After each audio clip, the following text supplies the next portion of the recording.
বাংলাদেশের সবার চ্যানেল অট্ট চুমুক। এখানে থাকছে মজার চরিত্র চুংমুংয়ের গল্প গাছ বাড়ির বাসিন্দা, রবিবার সকালে। আজ অধ্যায় 9। সকালবেলাতেই মেজাজটা খিঁচড়ে গেল। কারণটা তেমন গুরুতর না হলেও বিশেষ সুবিধের নয়। কৌটো খুলে হাওয়া খেতে গিয়ে দেখে টক টক স্বাদ। তার মানে হাওয়াটা টাটকা নয়, বাসি। নষ্ট হাওয়া খেলেই পেটে গন্ডগোল। ভয় পেয়ে সবগুলো কৌটো খুলে হাওয়া ছেড়ে দিল সে।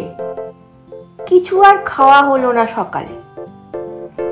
মনটা ভালো করার উপায় খুঁজতে হবে। আলমারির তাকে হাওয়ার কৌটোগুলোর পাশে রয়েছে অনেক শিশি বোতল। সবগুলোর গায়ে লেবেল সাঁটা। ওইসব শিশি বোতলে নানান উপাদান থাকার কথা, যাতে যা আছে তার গায়ের লেবেলে সেই নাম লেখা। কোনো শিশিতে উৎসাহ, কোনোটায় সাহস, কোনোটায় উদ্দীপনা, কোনোটায় প্রেরণা। তো চুংমুং দেখে দেখে একটা শিশি বাছাই করলো, যার গায়ে লেখা আনন্দ। এইসব ভালো ভালো উপাদান দিয়ে শিশি বোতল ভরাট করে সে সুযোগ পেলে। পদ্ধতিটা খুব সহজ। মনে যখন প্রচণ্ড আনন্দ হয় তখন যতটা প্রয়োজন রেখে অতিরিক্ত আনন্দ শিশিতে ভরে ফেললেই চলে। এমনি করেই জমাতে হয় আর সমস্ত উপকরণ। তবে একটা মুশকিল আছে।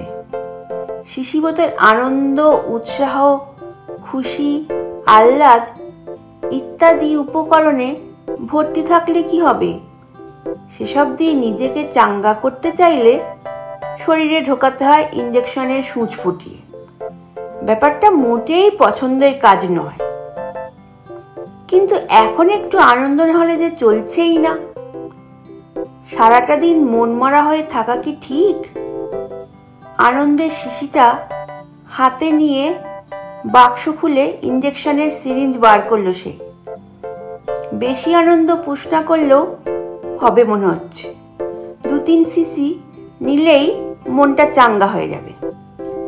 ছিপি খুললো শিশির চুংমুং। সিরিঞ্জটা ভেতরে ঢুকিয়ে দেখে, ও হরি, পুরো শিশি ফাঁকা। শিশির মুখে নির্ঘাত। ছিপিটা লাগানো হয়নি শক্তভাবে, ফাঁক ফোকর ছিল। কোন ফাঁকে শিশিতে ধরে রাখা সব আনন্দ উড়ে পালিয়ে গেছে। শিশি থেকে সব আনন্দ উধাও তো কি করা উচিত?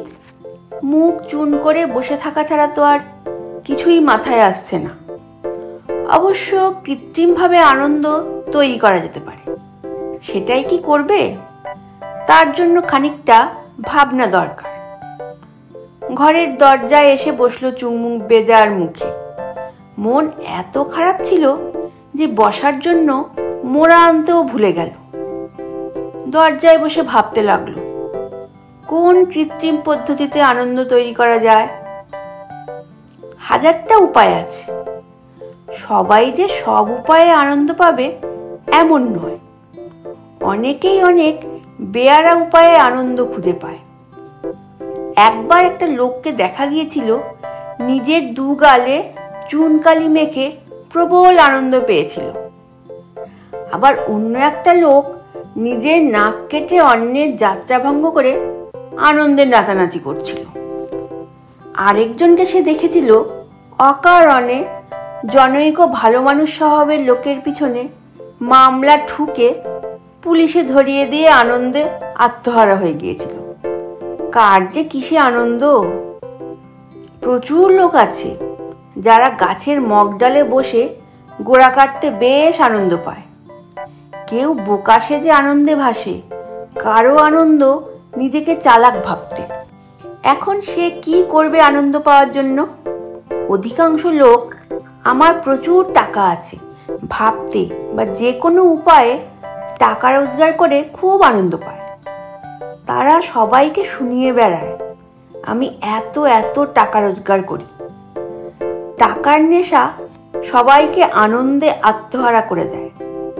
আবার একদল লোক আছে যারা যে কোনো মূল্যে নিজেকে বয়সে সবার চেয়ে ছোট ভেবে আনন্দ পায়। মুশকিল হলো এইসব পদ্ধতিতে আনন্দ পাওয়া গেলেও ঠিক এখন এদের কোনোটাকেই পছন্দ হচ্ছিল না। এগুলি আনন্দ তৈরির জনপ্রিয় উপায় হলেও বড্ড বেশি ঘ্যানঘ্যানে আর বস্তা পচা। তার চেয়ে গোটা দশেক লাফ মেরেও অনেক ভালো আনন্দ পাওয়া যায়। গোটা দশেক কেন, একের পর এক নাগারে লাফিয়ে যাওয়া আনন্দ তৈরির একটা ভালো উপায়। আর তা না হলে নিচে নেমে যেদিকে খুশি ইচ্ছে মতো দৌড় মারলেও বেশ আনন্দ পাওয়া যেতে পারে। দৌড়ে বেড়াও এলোমেলো যতক্ষণ পারো, দেখবে মনটা চাঙ্গা হয়ে যাবে। কিন্তু খালি পেটে না যায় লাফানো না দৌড়ানো। সকাল থেকে এখনো পর্যন্ত কিছুই খাওয়া হয়নি, আর তাতেই যত গন্ডগোল। এই বিদঘুটে মন খারাপের অবস্থাটা দূর করতে গেলে আগে কিছু খাওয়া দরকার। কিন্তু খাবে কি? হাওয়া ভর্তি সবকটা কৌটোই যে ফাঁকা। নতুন করে হাওয়া ভরলেই হয়ে যেত। ঝামেলা হলো এই যে সকাল থেকেই এ তল্লাটে এতটুকু হাওয়া বইছে না, সব থম মেরে আছে। হাওয়ারা সব গেল কোথায়? মনের দুঃখে অনেকটা সময় গুম মেরে বসে থাকলো চুংমু। তারপর তার ভিতর থেকে কি যেন একটা সুড়সুড়ি দিতে লাগলো। তার গলা দিয়ে আওয়াজ বেরিয়ে এলো, আর তখন সে বুঝলো ভিতর থেকে সুড়সুড়ি দিয়ে বেরিয়ে আসা বস্তুটা আসলে একটা গান।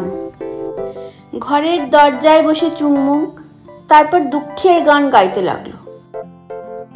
নার্ভাস সিস্টেমে ব্রেকডাউন, আকাশটা নীল হোক অথবা ব্রাউন, বাড়ির ঠিকানা হোক গ্রাম বা টাউন, মসনদে বসে থাক রাজা বা ক্লাউন, মহিলারা পরে থাক স্কার্ট বা গাউন, নামে কি বা যায় আসে হোক সে নাউন, নার্ভাস সিস্টেমে ব্রেকডাউন।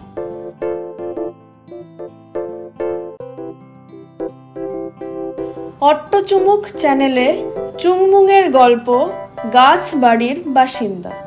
চরিত্রকল্পক তাপস সরকার, চিত্রকল্প বর্ণনায় দীপান্বিতা, আনুষঙ্গিক ভাষ্যে প্রীতন্বিতা, প্রচার ও প্রযুক্তিগত পরামর্শ গণেশ পাণ্ডে, সঙ্গীতায়োজন, প্রযুক্তি ও দৃশ্যচিত্র ব্যবস্থাপনায় প্রীতন্বিতা ও তাপস সরকার।